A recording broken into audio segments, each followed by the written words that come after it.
যদি আমাদের দুইটা ম্যাট্রিক্স দেওয়া থাকে, একটা হচ্ছে আমাদের যে m/p, আরেকটা ম্যাট্রিক্স আমাদের দেওয়া আছে যে ধরো অনেকটা এরকম p/k।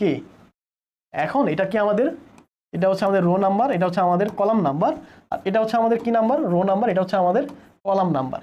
তোমাদের একটা জিনিস খেয়াল রাখা লাগবে যে প্রথম ম্যাট্রিক্সের কলাম সংখ্যা দ্বিতীয় ম্যাট্রিক্সের রো সংখ্যার যদি সমান হয়, তখন কেবলমাত্র আমরা কি করতে পারবো, ম্যাট্রিক্সের মাল্টিপ্লিকেশন করতে পারবো, না হলে আমরা মাল্টিপ্লাই করতে পারবো না দুইটা ম্যাট্রিক্স। যখন দুইটা ম্যাট্রিক্সের ডাইমেনশনের ক্ষেত্রে যে এটার কলাম নাম্বার এটার রো নাম্বারের সমান হবে, তখনই আমরা কেবলমাত্র গুণ করতে পারবো বা মাল্টিপ্লিকেশন করতে পারবো, এছাড়া আমরা দুইটা ম্যাট্রিক্সের মাল্টিপ্লাই করতে পারবো না।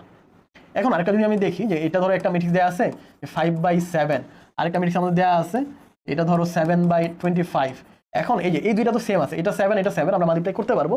এখন নতুন যে ম্যাট্রিক্সটা পাবো সেটা ডাইমেনশন কি হবে, এটা ডাইমেনশন হবে এই যে এদিকে যেটা আছে এটা, আর লাস্টের দিকে যেটা আছে এটা।